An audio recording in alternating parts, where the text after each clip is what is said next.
My stepmom acted like she inherited the house after my dad passed away, so I served her eviction papers and she cried, "You're throwing a grieving widow out." I replied, "No, just a tenant who can't pay rent." My dad's going into hospice next week, and it's been a mess for a while now. I mean, we all knew it was coming, but it doesn't make it any easier, right? Thing is, the house he's living in with his wife Sandy and her two daughters Tina and Beth isn't even his house. It's mine. I bought it years ago, but you wouldn't know that by the way they've been acting. But I'm getting ahead of myself. Let me rewind a bit. About 7 years ago, things got rough for my dad after my mom passed away. They'd been together for over 30 years, and when she died, it wrecked him. I mean, it was hard for all of us, but my dad, he fell apart. He lost his job a few months later, couldn't keep up with the rent on their apartment, and got evicted. It was like everything just crumbled at once, and he didn't have anyone else to turn to. I was all he had. So being the only kid in a position to help, I bought him a house. Nothing crazy, just a small place in a quiet, older neighborhood. It wasn't fancy, but it was safe, and more importantly, it gave him a roof over his head when he really needed it. He had his dog Charlie too, and honestly, Charlie was like his last connection to my mom. That dog was family to us, you know? It made the whole situation a little easier for him. For the first few years, things were good. Dad was healing slowly, and the house became his little sanctuary. He got back on his feet as much as anyone could after something like that, and Charlie was always there by his side, keeping him company. I'd visit every weekend, and it became our routine. Charlie would wag his tail like crazy whenever I showed up, and we'd hang out in the backyard grilling burgers, catching up, just trying to enjoy life again after everything that had happened. Then Sandy came into the picture. They met through some mutual friends, and before I knew it, they were married. I wasn't against it or anything. I mean, I was happy for my dad if this was what he needed, and Sandy seemed all right at first. You know, she was polite, always had a smile, and she seemed like she genuinely cared about my dad. So when he said she was moving in, I didn't have a problem with it. It's his life after all, even if it's technically my house. As long as he was happy, that's all that mattered. But here's where things started getting a little weird. First, it was just Sandy moving in. Fine. Then out of nowhere, her daughter Tina shows up with all her stuff like she's moving in too. Now Tina's in her late 20s, a grown adult, so it's not like she's some kid who needs a place to crash for a weekend. No, she's there to stay. I didn't say anything because, again, it's my dad's life and I wanted to respect that. But still, it was a little strange, right? A few months go by and I start noticing things. Every time I visit, there's more of Sandy's stuff everywhere. The house, which used to feel like my dad's place, now felt like it was more hers. Whatever, I told myself. Dad's happy. Let it be. But then just when I thought it couldn't get more crowded, Beth, the younger daughter, moves in. Now it's a full house, Sandy, Tina. Beth and my dad all under one roof. And you can imagine how that went. At first, I tried to let it go. I mean, yeah, it was weird seeing my dad's home being slowly taken over by Sandy and her daughters, but what could I do? I'm not going to tell my dad how to live his life. But things started getting worse. The vibe in the house shifted. Suddenly, my dad's opinion didn't seem to matter much anymore. Everything was about what Sandy and her daughters wanted. Things were already going downhill with Sandy and her daughters slowly taking over my dad's house. And then, just when I thought things couldn't get more annoying, we had the whole mess with Charlie. Let me explain something about Charlie. This dog wasn't just a pet. Charlie was family. My mom loved that dog, like he was her baby, and after she passed away, Charlie became my dad's emotional support. It was like Charlie was the one thing keeping him grounded after everything that happened. I know some people don't get that, but if you've ever had a dog, you know what I mean. So you can imagine how much it made me angry when Beth, Sandy's youngest daughter, started complaining about Charlie. Like really, Charlie was old harmless and spent 90% of his day either sleeping or chasing his own tail when he wasn't too tired. But one day, out of the blue, Beth comes up with this whole thing about how Charlie makes her uncomfortable. She said she didn't feel safe with him around.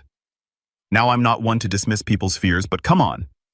This was Charlie, not some rabid wolf.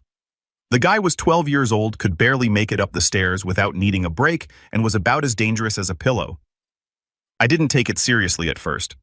Thought maybe she was just being dramatic. But Sandy, of course, jumped in to back her up, making a whole big deal out of it. She started saying that maybe it was time for Charlie to find a new home, like he was some unwanted furniture that needed to be thrown out. That was my breaking point. I could see the stress it was putting on my dad. He wasn't just being asked to give up a dog. He was being asked to give up the last real connection he had to my mom. It broke my heart to see it. But what could I do? I wasn't living there, and Sandy had pretty much taken over the decision-making in the house. I could tell my dad didn't want to get rid of Charlie, but he was tired. He was dealing with his own health issues, and I guess he didn't have the energy to fight back anymore. So yeah, I stepped in. I told my dad straight up that Charlie could come live with me. I wasn't going to let Sandy or her daughters bully him into giving up that dog. My dad was relieved, but I could tell it still hurt him. I mean, he didn't want to give up Charlie, but he knew it was the only way to stop the constant arguing in the house. Sandy acted like she was doing him some huge favor by letting me take Charlie in, but I knew better. It wasn't about Charlie, it was about control. She and her daughters wanted to be the ones calling all the shots, and Charlie was just another way to push my dad out of the decision-making process in his own home. From that day on, I started bringing Charlie with me every time I visited, and every single time it was like I was bringing some kind of dangerous animal into the house. Tina and Beth would literally act like Charlie was going to maul them any second. The first time I showed up with him after taking him home, Beth actually screamed when she saw him, like she hadn't lived with this dog for the past few years. Sandy tried to play it off, but you could see her rolling her eyes every time I walked in the door with Charlie trotting behind me. It was ridiculous. Charlie would come in, wagging his little tail, barely noticing them, and all they could do was complain about how scary he was. I'd sit with my dad in the backyard, just like we always did, while Charlie lay there in the grass, not bothering anyone. And yet, every time Beth or Tina would peek out the window, give us this disgusted look, and run off like they were avoiding some kind of attack dog. Honestly, I think they just hated that Charlie was still around because it was a reminder that this was my dad's house, not theirs. Charlie was part of my dad's life, part of my mom's life, and no matter how much they tried to take over Charlie, was a constant reminder that they hadn't completely pushed my dad out yet. But then one day, Sandy finally said what I knew had been coming. She asked me not to bring Charlie around anymore. I was fuming. Why, I asked. Charlie's not doing anything, he just sits there. She tried to sugarcoat it, saying how Beth still felt uncomfortable, and how it was just better if Charlie didn't come over anymore. I could see right through it. This wasn't about Charlie at all. This was about power. She and her daughters had been slowly chipping away at everything that was important to my dad, and now they wanted to get rid of the last thing that connected him to his old life. I was livid, but I didn't want to make things harder for my dad. He was already sick, and the last thing I wanted was to stress him out more. So I told Sandy straight to her face, Charlie stays. He's not hurting anyone, and if you don't like it, then don't come outside when I visit. She didn't like that, not one bit, but I wasn't backing down. I could tell she wanted to push harder, but I wasn't giving her the chance. From then on, every time I visited, Charlie came with me, and I didn't care what they thought. My dad deserved that much at least. The tension in the house got worse after that. It was like Sandy and her daughters were just waiting for my dad to be out of the picture so they could fully take over. I could see it in the way they treated him, like he was just some old man taking up space. But as long as Charlie and I were around, they couldn't quite get rid of him entirely. And now with my dad going into hospice, I can already see the writing on the wall. They think they're going to get the house, that everything's going to belong to them once he's gone, but they're in for a surprise. This is still my house, and Charlie, he's going to outlast all of them. So with my dad going into hospice soon, I knew time was running out to say goodbye properly. It was something I dreaded, but I couldn't put it off anymore.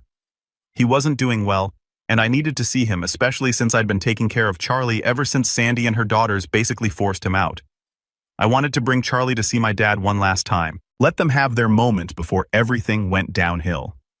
When I showed up at the house, Sandy, Tina, and Beth were already there. The second I walked in with Charlie by my side, I could feel the tension in the room. You know when you walk into a place and everyone just stops what they're doing? Yeah, it was like that. The vibe was off, but I didn't care. I was there for my dad, not for them. Tina was the first to say something. She looked at Charlie, wrinkled her nose, and said, "Oh, great. He brought that stupid dog again." She wasn't even trying to hide the attitude. She acted like Charlie was some kind of wild animal, but the truth is, Charlie was so old at this point he barely moved unless you coaxed him with a treat or something. But there she was, acting all dramatic, like the dog was going to destroy the house. I took a deep breath and ignored her. I wasn't about to start a fight right then, even though I could feel my blood boiling. I just said, "I'm here to see Dad," and headed straight for his room. I could hear Sandy say something to Beth under her breath as I passed, but I didn't catch all of it. Probably some passive-aggressive comment about me or the dog, but whatever. I didn't have the energy to deal with them. When I got to my dad's room, he was lying in bed looking frail but still awake. His face lit up when he saw me, and when Charlie trotted in behind me, wagging his tail like crazy, my dad smiled for the first time in weeks. It hit me right then how much my dad had missed Charlie. Charlie immediately jumped up on the bed, which honestly was a struggle for him with how old he was, but he made it. He curled up next to my dad like they hadn't missed a beat. My dad reached over and scratched behind Charlie's ears just like he used to. For a few minutes, it was like things were normal again, and I could see how much peace it brought my dad to have Charlie there. We didn't talk much at first. It was one of those moments where words aren't really needed, you know? I just sat there with him, Charlie laying between us, and we stayed like that for a bit. I could tell my dad was weaker than the last time I'd seen him, and it hurt to see him like that. But there was also a kind of relief. At least for those few minutes, he looked happy again. After a while, my dad spoke up. "I've missed this old guy," he said, his voice a little shaky, but still carrying that familiar warmth. "It's good to see him again." I nodded, not trusting myself to speak without choking up. I didn't want to show how emotional I was getting, so I just reached over and patted Charlie on the head. We talked for a bit about simple things, memories, stories about Charlie, old family moments from when Mom was still around. It felt good, but it was also bittersweet. The whole time I kept thinking about how this might be the last time I'd ever see my dad like this, awake and aware. It's a hard thing to wrap your head around even when you know it's coming. Then of course Sandy had to ruin it. I was getting ready to leave when she walked in, not even bothering to knock. She glanced at Charlie curled up on the bed next to my dad and immediately looked annoyed. "I thought I asked you not to bring that dog here," she said, crossing her arms and glaring at me like I'd committed some huge crime. I felt the anger bubbling up again, but I stayed calm. "Charlie isn't hurting anyone," I said, keeping my voice steady. "He's here to say goodbye to Dad. You've got a problem with that Beth who had followed her mom into the room, piped up from behind her." "Good riddance," she muttered loud enough for me to hear. "I'm glad we won't have to deal with him after this." That was it. I'd had enough. I stood up trying to keep my cool, but it wasn't easy. "You know what? I don't care what you think about Charlie. He's family and he's staying here as long as I'm here. If you don't like it, tough." Sandy looked like she wanted to argue, but my dad cut her off. "It's fine," he said quietly. "Let them be." His voice was soft but firm, and Sandy didn't push it any further. I stayed a little while longer after that, mostly to make sure my dad and Charlie had enough time together, but eventually I had to leave. I knew it was probably the last time I'd bring Charlie over, and I wanted it to end on a good note. As I was walking out, Tina was sitting in the living room scrolling through her phone, and she barely looked up when I passed. But just as I was about to reach the door, she said, "I can't wait until we never have to see that dog again." I stopped in my tracks, turned around, and just stared at her for a second, trying to decide if I was really going to engage. But then I just said, "You won't have to," and walked out. I didn't need to give them any more of my time. On the drive home, I kept thinking about how wrong this all felt. It wasn't just about Charlie. It was about everything. How my dad's house had become something else entirely. How Sandy and her daughters had taken over. How they didn't even seem to care about my dad's condition. It was like they were just waiting for him to die so they could get on with their lives. But the joke's on them. This house isn't theirs, and when the time comes, they're going to find that out the hard way. Update 1. After that last visit with my dad, I knew something had to change. I couldn't keep tiptoeing around Sandy and her daughters, letting them act like they owned the place while I just stood by. My dad wasn't getting any better, and it was only a matter of time before he was gone. Once that happened, I knew Sandy and her daughters would expect to stay in the house indefinitely, just living there rent-free like they'd been doing for years. I wasn't going to let that happen. But instead of dropping the big bomb on them about the house being mine, I decided to take it step by step. First, I needed to see how they'd react to the idea of paying rent. Maybe, just maybe, they'd show some sign of responsibility and agree to it. But I wasn't holding my breath. So a few days after that emotional visit with my dad, I went back to the house. I walked in, and as usual, Sandy, Tina, and Beth were all hanging out in the living room like they didn't have a care in the world. They were watching some reality show on TV, laughing at something, and it honestly made me mad. My dad was in hospice, and here they were acting like everything was fine. I took a deep breath and walked into the room. Tina glanced up at me, barely acknowledging that I was there, while Sandy paused the TV, clearly annoyed that I was interrupting their precious showtime. "Can we talk for a minute?" I asked, trying to keep my tone calm. I didn't want to start this off on the wrong foot, even though I was already feeling frustrated. Sandy raised an eyebrow. "About what?" "About what's going to happen after my dad passes," I said. I could feel the tension in the room rise instantly. The smiles and laughter disappeared, and suddenly all eyes were on me. Good. They needed to hear this. "I've been thinking about it, and we need to talk about the house," I continued. "Specifically, about rent." The word rent hung in the air like a grenade waiting to explode. Beth let out an incredulous laugh. Rent. What are you talking about? I didn't let her get to me. Once Dad passes, things are going to change. If you want to keep living here, you're going to have to start paying rent. I've already talked to a lawyer, and we've worked out a fair amount based on the market value of the house. Beth looked at me like I had insulted her entire existence. Tina sat up straight, ready to jump in with some snarky comment, but Sandy beat her to it. Wait a minute, Sandy said, narrowing her eyes. Why would we need to pay rent? James wanted us to stay here. I nodded, keeping my voice even. I get that. But I've been covering the costs of this house for years, and that can't continue after he's gone. You've had a good deal here for a long time, but things are going to have to change. Either you start paying rent, or you'll need to find somewhere else to live. The room went dead quiet. I could see the wheels turning in Sandy's head as she tried to process what I was saying. Tina and Beth looked completely blindsided, like the idea of paying rent had never crossed their minds. Of course it hadn't. Why would it when they'd been living there for free all this time? Finally, Sandy spoke up, her voice sharp. This is James's house. He wanted us to stay here. You're not going to charge us rent after everything we've done for him. I clenched my jaw, trying to keep my cool. Look, I'm not trying to make this difficult, but the reality is someone has to take care of the expenses, and it's not going to be me anymore. I've already covered everything up until now, but I can't keep doing that after Dad's gone. You either pay rent or you move out. Those are your options. Tina finally jumped in her face, red with anger. You're unbelievable. We've been living here for years, and now you're trying to make money off us. What kind of person does that to family? I sighed, feeling the frustration building. I'm not trying to make money off anyone. I'm trying to make sure things are handled fairly. I've given you plenty of time, and I'm giving you more time now. 3 months after Dad passes. 3 months to figure out what you're going to do. That's more than fair. Beth crossed her arms, glaring at me. So what? You're just going to throw us out if we don't pay? I don't want it to come to that, I said, meeting her glare. But yeah, if you're not willing to pay rent, then you'll have to leave. I can't keep covering the costs for you. Sandy stood up, then trying to play the victim card. I can't believe you do this to us. After everything we've done for James, everything we've done for this family, you're just going to kick us out like we're nothing. I shook my head. I'm not kicking you out. I'm giving you options. But like I said, things are going to change and you need to be ready for that. I'm giving you 3 months to figure it out. That's more than generous. I could see Tina getting ready to say something else, but I was done with the conversation. I'd said what I needed to say, and I wasn't going to stand there and argue with them all day. So before they could pile on more complaints or guilt trips, I turned and headed for the door. As I left the house, I could still hear them talking, probably trying to figure out how to get around this, how to keep living there for free.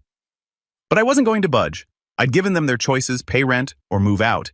And in 3 months, they were going to have to face reality. They just didn't know yet that the house wasn't even my dad's to give them. Update 2. It happened faster than I thought. One day my dad was still hanging on, and the next he was gone. Even though I knew it was coming, it still hit me like a ton of bricks. Watching him slip away like that wasn't easy, but at least I knew he was at peace now. It was over for him, and the pain he had been living with for so long was finally gone. But after the funeral, I had to deal with the aftermath. And no surprise, Sandy and her daughters Tina and Beth were acting like nothing had changed. It was almost as if they had been waiting for this moment, expecting everything to fall into place for them, like they were ready to take over now that my dad wasn't around. But they had no idea what was coming. I gave it a few days after the funeral to let things settle down, but I wasn't going to wait too long. The sooner I dealt with this, the better. They were probably expecting to stay in that house forever free of charge, but I had other plans, so I went over to the house. When I got there, Sandy was in the living room with Tina and Beth sitting around like they owned the place. They were laughing about something on the TV, totally ignoring the fact that my dad had just passed. There was no grief, no sadness, just them living their lives like nothing had happened. I stood in the doorway for a second, just watching them. It was surreal, honestly. How could they be so unaffected by everything? I mean, my dad had just died, and here they were acting like it was just another day. Finally, I cleared my throat and walked in. Sandy turned to look at me but didn't say anything. Neither did Tina or Beth. They just sat there waiting. I guess they thought I was there to talk about funeral arrangements or whatever. I took a deep breath. We need to talk about the house. Sandy frowned, not understanding. What do you mean? We've already talked about this. We're staying here just like James wanted. And there it was, the entitlement I had been expecting. I could feel my anger rising, but I kept my cool. I wasn't going to let them get to me. No, I said, shaking my head. We haven't talked about this. You think you're staying here, but the truth is, you're not. This house isn't my dad's, it's mine. I bought it for him after my mom died, and now that he's gone, it goes back to me. The room went dead silent. I could see the shock on Sandy's face, like she had no idea what I was talking about. She blinked a few times before finally saying, "What are you talking about? James never told me that. This is our home." I almost laughed. "Yeah, well, he didn't need to tell you. This house was never his to give. I bought it for him to live in after he lost his apartment, but it's been in my name the whole time. And now that he's gone, it's time for you to go too." Tina stood up looking furious. "You can't just kick us out. We've been living here for years. This is our home now." I turned to her, keeping my voice steady. "No, it's not your home. You've been living here for free and I've let it slide because of my dad. But now that he's gone, that stops. You either start paying rent or you leave. You have 3 months to figure it out." They were all stunned. Sandy looked like she was about to cry, but she quickly turned that into anger. "You can't do this to us. James wanted us to stay here. I'm sorry," I said. "Although I didn't really mean it, but that's not how this works. Legally, this is my house, and I'm not going to let you stay here without paying rent. You've been taking advantage of my dad for years, and I'm done letting it happen." Sandy tried to argue, but I wasn't listening anymore. I could feel the tension building in the room, but I wasn't backing down. This was my house, and I had every right to do what I was doing. "I've already spoken to my lawyer," I added, pulling out of the paperwork to prove it. "If you don't believe me here, it is in black and white. I own this house, not you and not my dad. I've given you 3 months to figure out what you're going to do. After that, if you're not out, I'll have no problem evicting you." Beth was sitting on the couch, staring at the paperwork with her mouth hanging open. "This can't be happening," she muttered, looking at Sandy for some kind of reassurance. But Sandy had nothing. She knew it was over. I could see it in her eyes. She had been banking on this house, thinking they could just stay there forever, rent-free, but now reality was hitting them hard. "You've got to be kidding me," Tina said, pacing around the room. "After everything we've done for James, you're just throwing us out." I almost laughed again. "Everything you've done? You mean disrespecting him, pushing him to get rid of Charlie and treating him like a guest in his own home? Yeah, real generous of you." They all started talking at once, trying to defend themselves, but I wasn't listening anymore. I'd had enough of their excuses, their entitlement, their complete lack of respect. My dad deserved better, and I wasn't going to let them keep living in this house like they owned it. "I've said what I came to say," I told them, turning toward the door. "You've got 3 months. After that, we'll see what happens." As I left, I could hear them still arguing behind me, trying to figure out what they were going to do. But that wasn't my problem anymore. They had spent years living off my dad, off of me, and now it was time for them to deal with the consequences. I felt a weight lift off my shoulders as I walked out of the house. It wasn't going to be easy, but I knew I was doing the right thing. I had let them take advantage of the situation for too long, and now it was time to take back what was mine.